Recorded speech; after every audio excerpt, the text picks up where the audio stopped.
Hey guys, what is up? It is me, Pagey, here once again with another video on Superman Lois Season 4, and this is going to be my review for Episode 4 for this season, entitled A Perfectly Good Wedding, which I don't know if that's actually true, but anyway, spoil it for everything that we talk about in this video, because we're going to be talking about all the major stuff and all the big stuff, and just, I guess, spoiler-filled stuff that happens in this episode, which happens right at the start. Anyway, we'll get to that. But of course, throughout the video, be sure to let me know in the comment section down below your thoughts on this episode. What'd you like? What'd you dislike? What'd you love? What'd you hate? And maybe let me know a rating out of 10 if you want to leave that.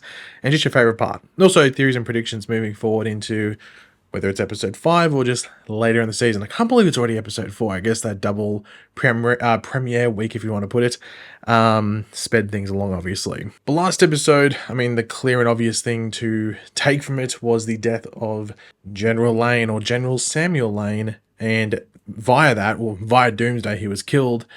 And also, Jonathan got his powers as well. Actually, that happened. That keeps getting like swept under the rug, is the fact that Jonathan got his powers was last week. But Jonathan got his powers. Then also, towards the end of the episode, we had General Lane being killed by Doomsday.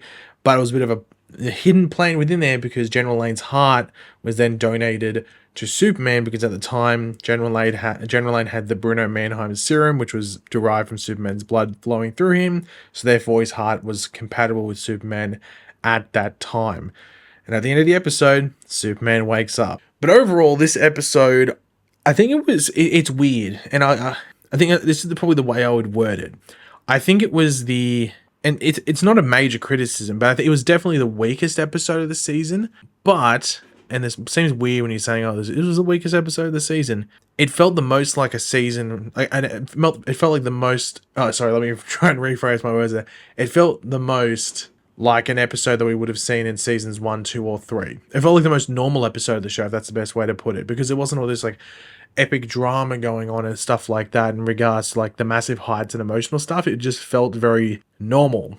And I think that was a good thing, because I feel like from this point forward, especially where we end this episode, and probably the doors that are opened from this episode ending in regards to information getting out there, I feel like, well, you know, stuff's going to hit the fan, if you know what I mean, in regards to an external sense. And, you know, there will being a lot of attention on the Kent family and in particular Superman. So, yeah, it felt like the most normal episode of the season. And I think it's going to feel like the most normal by the end of the season as well, just because it felt like we're not a refresh, but we just sort of like chilled out for an episode.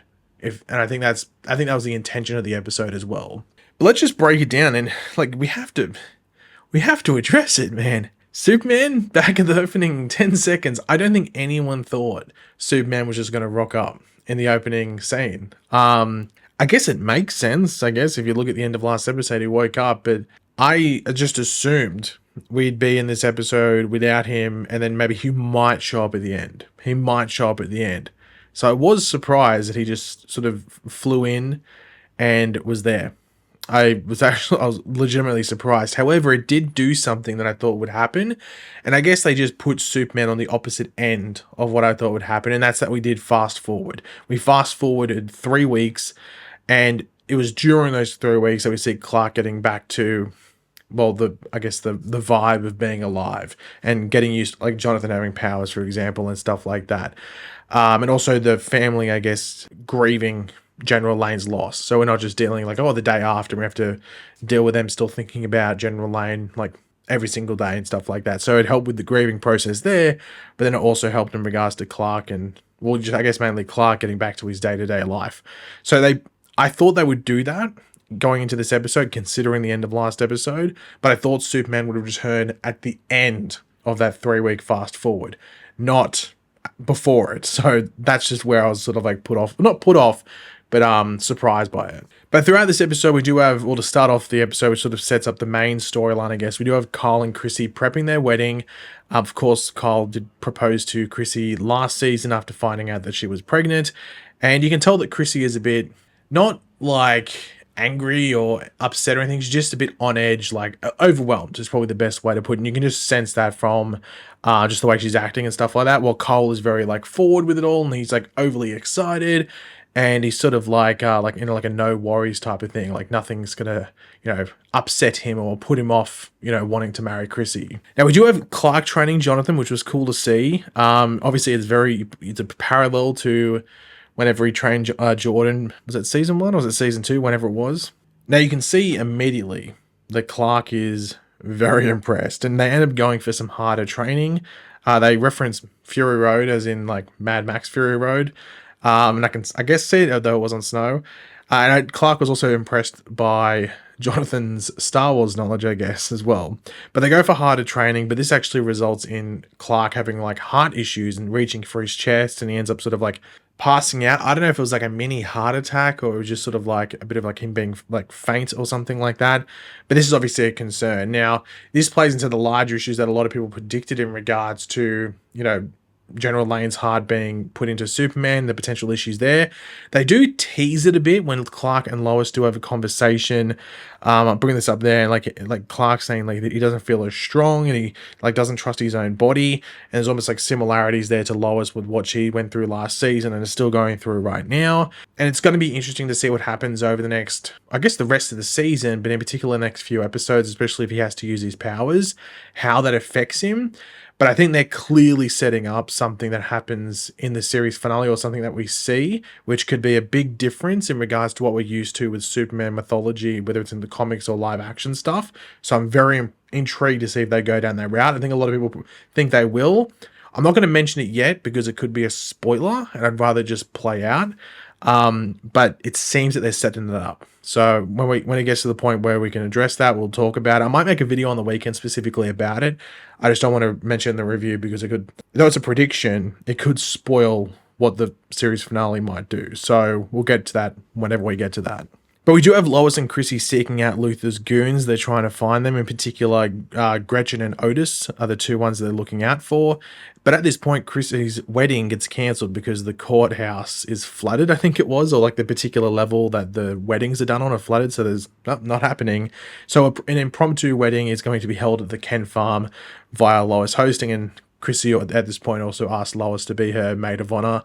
I did see people saying like, oh, like surely Chrissy and Kyle have like other people that they can invite, but you gotta remember, like if this was season 3 or season 2, then yeah, we all know the context of the show where they couldn't really have like major extras. They could maybe bring in like one person or like new character just for this particular episode, which they do in this episode, which is Chrissy's mum. We do meet Chrissy's mum, or Kyle meets Chrissy's mum in particular. Not her dad. They make an excuse of like, what was it? He had to work or something like that. I can't remember what the excuse was or something like that. But I'd assume that's maybe because they didn't have to bring in another actor. They could just focus on the mother and get her perspective. But I guess she channels both her concerns and which will be the same as Chrissy's father as well. There is a concern over their age difference between Kyle and Chrissy. I'm not too sure how old Chrissy's meant to be. I guess like mid-30s, while Kyle would be like what, late 40s or something like that.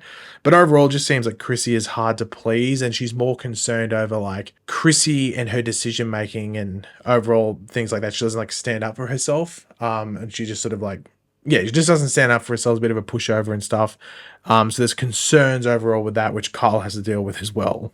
Now, we do have Jordan actually locating Gretchen, but he sends Jonathan with Lois because Jordan's got concerns over that he's like track record, if we get to, if you want to call it, which we'll talk about in a second.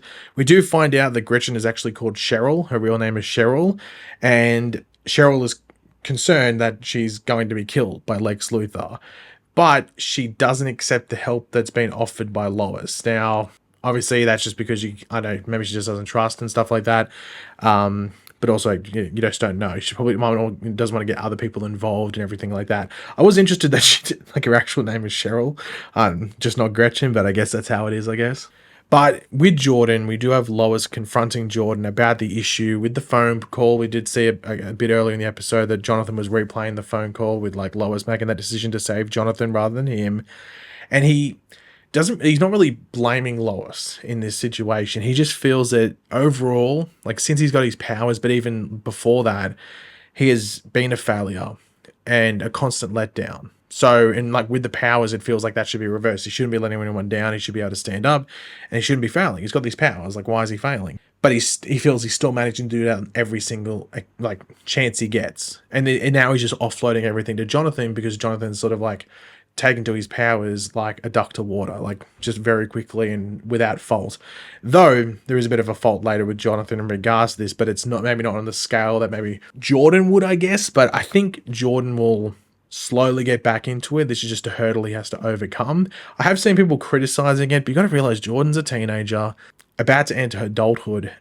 A lot of people go through this. I went through this. I'm sure anyone that did, like, you are worried about letting people down, whether it's through your life choices or educational choices or just like stuff with your friends and stuff like that, or your family in this case. It's very, very realistic. Maybe not to this extent because none of us have powers. At least I don't think anyone, I don't know if you do. Maybe don't tell anyone because you might be outing yourself. What the hell? Mute and lock this dude up. But yeah, it's realistic. Maybe not to everyone, but there's still a good chunk of the viewing population that can, I guess, feel what Jordan's going through to some regard, whether it's major or minor. But we do have some wedding drama, as you'd expect, and this is Chrissy getting the nerves, and she runs away, or is a runaway, which fits into something later in the episode. Lois does end up finding Chrissy, and Chrissy is just, as I said before, she looked like she was overwhelmed when talking to Kyle before, and overall that's how she feels. Everything's moving too fast. It's not like she doesn't want to marry Kyle, it's just like this isn't the right time to do it. You know, it could be the right time in 2 years from this point, 5 years, 20 years. She just doesn't, feel like it's the right time in their relationship and everything is moving too fast. And it's just about, Chrissy, accepting that and making that, standing up for it and saying that that's what she wants. And I guess there's a bit of a fear of like pushing Kyle away, but that's the risk. And, if he accepts it, then that's a good step in their relationship and everything like that. And they do agree to take it slow. It's just, like they're obviously not going to have the wedding, but they do agree to take it slow. And, maybe by the last time we see them in this show, maybe there's more of a hint that that's the direction that they're going to go, whenever that might be. Now, Jordan and Jonathan do hear a fire in Metropolis at the same time. I think Sarah references them being like meerkats and stuff, which I thought was pretty funny. Now, Jonathan goes to it, obviously, like before. Jordan's just doesn't want to step into that situation again. Cheryl, aka Gretchen, or Cheryl, aka the artist formerly known as Gretchen, is actually being hunted by another Luthor goon. It was the guy that we saw last season. Can't remember his name. For some reason, I thought he'd been killed by Doomsday, but maybe I'm thinking of someone else. I'm not too sure. Now, Jonathan gets there. He's overcome. There's a lot of fire and stuff like that. But luckily for him, Superman arrives in a new suit. People were pointing this out, saying, is that even a new suit? I think it's clearly a new suit by the emblem. The emblem looks much more like, I don't know, like it looks enhanced, almost like, yeah, I don't know, the emblem to me looks straight up different. The belt thing, I think there's a bit more yellow there and stuff like that. It's hard to tell because it was in a bit of a darker environment and stuff like that. And also the texture of the suit looked different as well. It looks much different than what we've had in the previous seasons as well. I'm hoping that maybe in whether it's next week's episode, I haven't watched the trailer for next week's episode, maybe it's in there, or there could be a promo image or a poster that comes out, but the texture of the suit looks different, the emblem looks different, the belt looks a bit different.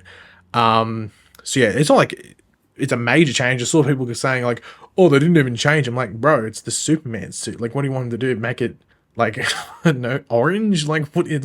He's not a flying carrot. He's Superman. He's the boy in blue.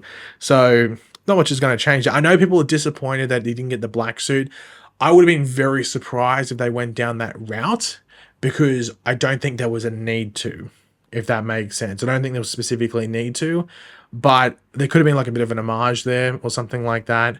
But I can understand why people would be disappointed. But also, like, they've said they're not doing a ridiculously faithful death of Superman. Like, the thing that connects it to the comics is the fact that Superman died via Doomsday. There's the connection. So, yeah. I think it would have been more surprising to see the black suit than just this new suit they've done here. So, I'm happy with it. But speaking of suits, we do have Jordan actually giving Jonathan his suit to use because Jonathan in this episode just uses a zip-up hoodie to sort of hide his identity for the one time he has to sort of go into public. I was surprised by that. I thought Jonathan might get his own suit, and I think that will happen by the end of the show. I think Jordan will be more confident, take back the suit, and Jonathan will get his own suit, and whatever it's going to look like, we'll wait and see. But I assume that's what Jonathan's going to be wearing whenever he goes out next. Whether it's episode 5, episode 6, whatever it is, he's going to be wearing Jordan's suit. So, yeah, I'm fine with that, just because I guess it makes sense for the most part. But hopefully by the end of the series, or which I guess is the end of this season, Jonathan does have his own suit, whatever it might be. But yeah, the wedding, it was all put together. So, of course, they're still going to have a party. I wasn't expecting a Bon Jovi song to be played, let alone, it's not a deep cut, because I think it's still like one of Bon Jovi's, maybe top 10, top 15 songs or something. But Runaway is like one of Bon Jovi's like, I don't know if it was their breakout hit, but it was like one of their first ones. Like I was surprised when it started playing. And also it took me like 10 seconds because it starts with the goddamn synthesizer. And if you've listened to any 80s songs, like half of them start with a very generic synthesizer. And that's what Runaway starts with. It was actually a very good song choice because of what happens with Chrissy, I guess, and the fact it's a wedding. I guess it could be a bit tongue in cheek. Coach Gaines, obviously very into the 80s music, even dressed up like an 80s like DJ or something like that, like proto Run DMC or something like that. Yeah, so I guess I mean, Bon Jovi probably could have got, it's probably the best song, I guess, because you could have done like, what, Wanted Dead or Alive, probably not a good choice, especially considering the softness around General Lane and Superman. You couldn't have done You Give Love a Bad Name, probably not a good one. So yeah, probably the best Bon Jovi song, at least in regards to this situation. But at the end of the episode, to finish it off, we do have Clark and Lois talking about Superman having to sort of like go back to work, I guess you could say. And this is when we have some breaking news appear on Lois's phone, and this is because of Superman's visit to save Jonathan, but also in turn save Cheryl, aka Gretchen. And that visit to Metropolis has broken the news that Superman is alive, and we do see a couple of cuts from the comics and also a reference to another Superman-based TV show, because I don't think this thing is in the comics. At least I think it originated from the show. But we do have the Gotham Herald, obviously in Gotham City. We have the Daily Star, which is a multiverse version, I think, of the Daily Planet from memory. We have News Time, which is something, I think, within Metropolis, I think it is, or something. It's like I think it's a magazine in the comics. But then we also have the Metropolis Inquisitor, which is from Smallville. That's from Smallville, the TV show. I don't think it's in the comics. I think it originated in Smallville. I can't remember if it was a Cat Grant or whatever it was, but I think that's originated from Smallville, the TV show. So there's a couple of little Easter eggs, I guess you could say, when it came to that breaking news thing. If I'm wrong with any of those, let me know, but that's just off the top of my head. But overall, as I said, this episode was I think the weakest episode this season in regards to a lot of crap going down, but it felt the most normal. Like, I think that's the best way. It just felt the best way to describe it. It just felt the most normal. But I think that's because coming next week, you know, stuff's going to hit the fan. There was no Lex Luthor, like physically. So Lex Luthor is going to get involved. He's going to know that Superman's back. He's going to be triggered, you'd have to think. And we don't know how he's going to react specifically to that. And of course, there's all the stuff with Jordan as well, where he's not getting involved physically. So is he still a target for Lex, or does Lex go after Jonathan, or even more after Lois? That's a wait and see. But still an enjoyable episode to watch. I wasn't bored throughout it, but it was definitely the chill out episode for the season before we step back into the ring, if you want to put it. But yeah, guys, thanks for watching. Hopefully you enjoyed the video. If you did, it'd be awesome if you could drop a like on it to show support. Let me know in the comment section down below your various opinions on all this stuff. What do you think of the episode? Did you like it? Did you love it? Or did you hate it? No, just dislike it. I don't know. Let me know. As well as your favorite parts. And of course, if you are new to the channel, make sure to subscribe. And I will catch you guys later. Goodbye.